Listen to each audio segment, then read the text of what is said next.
प्रश्न रजनी जी का आया है। रजनी जी चंडीगढ़ से लिखती हैं कि उनका मन बहुत अशांत रहता है, जीवन में उलझनों पर उलझनें आती रहती हैं, वो पूरी तरह से निराशा में भरी हुई हैं, नींद नहीं आती, मन में बुरे बुरे ख्याल आते हैं और लगता है कि शायद जीवन उनके लिए बोझ बनता जा रहा है, इसलिए जीवन से मुक्त हो जाएं, जीवन से हताशा से वो आत्महत्या कर लें। रजनी जी, आपने अपनी जन्म तिथि 14 जुलाई 1974 बताई है। जन्म आपका रात्रि 11:30 बजे है। यदि आपकी जन्म कुंडली का अध्ययन विश्लेषण किया जाए तो इसके 8वें स्थान पर राहु की स्थिति है। 8वें स्थान का राहु बहुत ज़्यादा बुरा प्रभाव डालता है, क्योंकि इसके माध्यम से आपकी जन्म कुंडली में चंद्रमा प्रभावित होता है। चंद्रमा आपके मन का कारक है, आपको संवेदनशील बनाता है, आपको मानसिक रूप से कमज़ोर कर देता है। इसीलिए यदि आपका चंद्रमा प्रभावी है, कमज़ोर है, तो आपको मातृ सुख कम मिलना चाहिए। आपको घर गृहस्थी की तरफ से कम जो सहायता मिलनी चाहिए और आपका व्यवहार सास के प्रति भी ठीक नहीं होना चाहिए। वैसे भी आपकी जन्म कुंडली में चंद्रमा मीन राशि में स्थित हैं और ये भी एक अशुभ योग बन जाता है। ऐसे में यदि आप अपनी माँ के साथ सही व्यवहार नहीं करेंगे, या आपकी बड़ी बहन या आपकी जेठानी या फिर आपके सास के साथ आपका सामंजस्यपूर्ण व्यवहार नहीं रहेगा, तो आपकी मानसिक उलझनें और बढ़ेंगी। आपकी मानसिक उलझनें नहीं बढ़ेंगी, आप निरंतर डिप्रेशन जैसी स्थिति में बने रहेंगे। आपकी जो सुख शांति प्रसन्नता है वो समाप्त हो जाएगी। आप अपना मन किसी भी काम में पूरी तरह से नहीं लगा पाएंगे, इसलिए आप घर में भी परेशान रहेंगी और घर से बाहर यदि किसी जगह पर आप काम करती हैं, नौकरी करती हैं, तो उसमें भी आप पूरी तरह से सफल नहीं हो पाएंगी। तो इसके लिए सबसे पहले आपको जो अष्टम राहु की जो अशुभता है, जो बुरे प्रभाव है, उनको दूर करने की आवश्यकता है। ऐसे में सबसे पहले तो आप यदि घर में सास हैं तो उनके साथ अपना व्यवहार सुधारें, उनका सम्मान करें, उनकी आज्ञा का पालन करें, और यदि वो कुछ कटु शब्द बोल भी दें तो उसे सहन करने की आप अपने अंदर शक्ति पैदा करें, क्योंकि आखिर आप भी तो अब शीघ्र ही सास बनने वाली हैं। यदि आप स्वयं सास बनेंगे तो भी तो आपको अपनी बहू के साथ किसी न किसी तरह का संबंध स्थापित करना ही पड़ेगा। और यदि आप अभी से आदत डालेंगे तो आगे का भविष्य भी आपका सुरक्षित हो जाएगा और आप अभी भी अपने को आनंदपूर्वक महसूस कर पाएंगे। इसके अलावा कुछ लाल किताब संबंधी उपाय हैं। मैं लाल किताब की बात करता हूँ। मैं जो हमारा प्राचीन ज्योतिष शास्त्र है उसके बारे में थोड़ी कम में जानकारी देता हूँ, क्योंकि उसमें कर्म कांड और बहुत चीज़ें आ जाती हैं। मैं लाल किताब की इसलिए बात करता हूँ कि लाल किताब हमारे कर्म से, हमारे व्यवहार से, हमारे बर्ताव से संबंधित है, और यही आज हमारे जीवन के सबसे महत्वपूर्ण आयाम भी हैं। यदि हम शुभ कर्म करते हैं, शुभ व्यवहार दूसरों के प्रति दिखाते हैं, तो निश्चित ही उनका हमें मित्रतापूर्वक सहयोग भी मिलता है।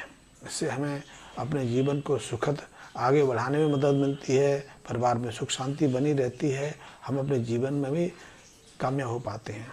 तो ऐसे में लाल किताब संबंधी कुछ उपाय हैं, उनका प्रयोग करिए और निश्चित रूप से आप बेफिक्र हो जाइए कि 3 महीने में आपकी जो मानसिक उलझन है, जो मानसिक अशांति है, इस मानसिक अशांति के कारण आप अपने आप में हताशा की स्थिति में पहुंच गई हैं, उससे बाहर आ जाएंगे। तो पहला उपाय है कि 27 दिन लगातार, ये उपाय आपको बृहस्पतिवार से शुरू करना है, या आप इसको सोमवार से या बृहस्पतिवार किसी भी दिन से कर सकते हैं। तो इस उपाय में 27 दिन लगातार आपको 8 खोटे सिक्के का अर्थ है, पहले तो खोटे सिक्के उसे कहते थे कि जब कॉइन्स चलते चलते घिस जाते थे तो वो खोटे हो जाते थे, या फिर किसी और कारण से उनका आकार विकार बिगड़ जाता था तो उन्हें खोटे सिक्के कहते थे। लेकिन आज के संदर्भ में कुछ सिक्के चलते ही नहीं, तो सिक्के नहीं चलते तो आप खोटे सिक्के कहाँ से लाओगे। तो ऐसे में जो सिक्के चलते नहीं लेकिन अभी भी सहजता से उपलब्ध हो जाते हैं, चाहे वो 25 पैसे का है, 50 पैसे का है, या 1 रुपये का है, या उससे छोटे कॉइन्स हैं, आप इनका इस्तेमाल कर सकते हैं। यदि ऐसे में तांबे के सिक्के मिल जाएं तो ये बहुत ही महत्वपूर्ण बन जाएगा। तो आप ऐसे सिक्के ले लीजिए। 8 सिक्के आपको लेने हैं। उन 8 सिक्कों को आपने अपने घर पहले गंगा जल से साफ करके प्रतिदिन 8 की संख्या में जल प्रभावित करना है, और ऐसा निरंतर 27 दिन करना है। यदि इन सिक्कों को जल में प्रभावित करने से पहले आप अपने सिर के चारों तरफ 7 बार उबार के यदि इनको प्रभावित करेंगे तो और अच्छा लाभ होगा। तो आप ये उपयोग कर सकते हैं। दूसरे उपाय के रूप में आपको लाल वस्त्र या लाल खाद्य से परहेज करना चाहिए। आपको अपने कमरे में, अपने या घर में या अपने शरीर के ऊपर लाल वस्त्रों का प्रयोग नहीं करना चाहिए। घर में पर्दे भी यदि लाल रंग के लगे हों तो उन्हें भी उतार के आप उनकी जगह दूसरे पर्दे लगा सकते हैं। सफ़ेद पर्दे लगा सकते हैं, पीले लगा सकते हैं, हरे लगा सकते हैं, लेकिन लाल का कम से कम उपयोग करेंगे तो ये आपके लिए अनुकूल होगा। आप लाल रंग की मिठाई से भी परहेज करें, फलों से भी परहेज करें, क्योंकि ये भी आपके मन पर प्रतिकूल असर डालने वाले हैं। ये आपकी उत्तेजना को, ये आपके मानसिक तनाव को बढ़ाने वाले साबित हो सकते हैं। तो आप इनसे बचें। तीसरी कि आप सोमवार के दिन जितना भी संभव आपके लिए संभव हो पाए, आधा किलो, 1 लीटर, जितना भी हो, हर सोमवार के दिन किसी मंदिर में दूध का दान करना शुरू करें। दूध क्योंकि चंद्र और बृहस्पति का मेल कराता है, सूर्य चंद्र का कारक है, तो ये भी आपके लिए बहुत महत्वपूर्ण होगा। इसलिए चंद्रमा की जो अशुभता है इससे शांत होगी। खोटे सिक्के 8 की संख्या में इसलिए हम कराते हैं कि इससे जो राहु की जो अशुभता है वो शांत होती है। राहु की अशुभता शांत होगी तो 8वें स्थान का राहु, क्योंकि 8वें स्थान का जो स्वामी है वो चंद्रमा है, और चंद्रमा मीन राशि में बैठा हुआ है। मीन राशि का चंद्रमा राहु के 8वें स्थान के कारण अशोभित हो जाता है, दूषित हो जाता है, पापी बन जाता है। इसलिए मन में बुरे बुरे ख्याल पैदा करने लगता है, मानसिक उदासी देता है। तो इन 2 उपायों से आपको ये लाभ हुआ। इसके अलावा आप प्रतिदिन प्रातःकाल नहाने के बाद यदि आपके घर में या मंदिर जाते हैं तो मंदिर जाने के बाद, या घर में यदि कोई आपने मंदिर या कोई तस्वीर लगाई हुई है तो उसके सामने बैठ के केसर का आपने अपने नाभि पर, जीभ पर और मस्तिष्क पर केसर का टीका लगाना है। ये प्रातःकाल लगाना है। यदि आपने किसी से मिलने जाना है, आपने ऑफिस जाना है, आपने अपने कारोबार पे जाना है, तो आप केसर का टीका लगा के आप जाइए। इसके अलावा एक उपाय और भी है जो आपके लिए और लाभकारी साबित होगा और आप पर शुभ प्रभाव डालेगा। वो प्रभाव है कि जिस पलंग पर आप सोती हैं, आप अकेले सोती हैं या पति के साथ में, बच्चों के साथ सोती हैं, उससे कोई फर्क नहीं पड़ता। लेकिन जिस पलंग पर आप सोते हैं, क्योंकि आप खाट तो रही नहीं, पहले खाटें होती थी तो खाटों के 4 पाए होते थे, अब पलंग आ गए हैं। तो पलंग पे तो कभी कभी 6 उनके पाए होते हैं, कभी 8 भी होते हैं। तो जितने भी पाए हैं उन पायों पर, उन जो उसके पैर हैं उन पर आपने 4-4 तांबे की कील। अब तांबे की कील कहाँ से लाओगे, क्योंकि बाज़ार में तो लोहे की कील लेते हैं। तो आपने तांबे की तार लाके उसे कील सदृश काट लेना है और फिर उन पायों में 4-4 की संख्या में उसको गाड़ देना है।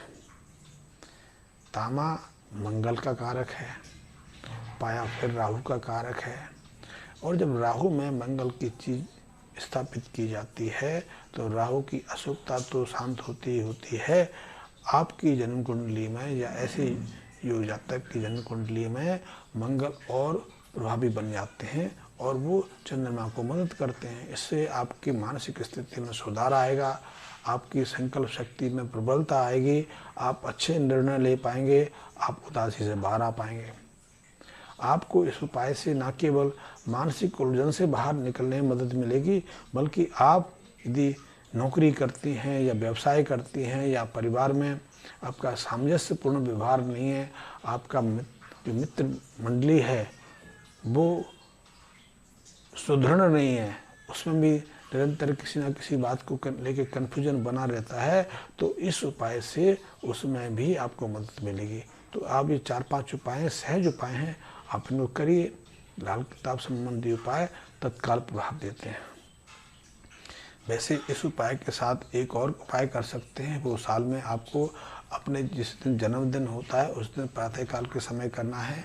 बाज़ार में जो पूजा का नारियल होता है, पूजा के कई तरह के नारियल आते हैं, कुछ कच्चे आते हैं, कुछ हरे आते हैं, और कभी कभी में सूखा जो नारियल होता है जिसके ऊपर जो उसकी जटा लगी होती है, ऐसा सूखा नारियल लेके और उसे हम किसी मंदिर पर अपने जन्मदिन वाले दिन नहा धो के, जब तक हमने कुछ खाया ना हो, चाहे वह आदमी भी सेवन ना की हो, तब उसको हम मंदिर में चढ़ाएंगे। इससे आपके व्यवहार में, बर्ताव में बहुत अच्छा रहेगा, परिवार में सामंजस्य आएगा, मित्र आपके बढ़ेंगे, और यहाँ तक कि आपके जीवन में धन समृद्धि की भी आमद होगी।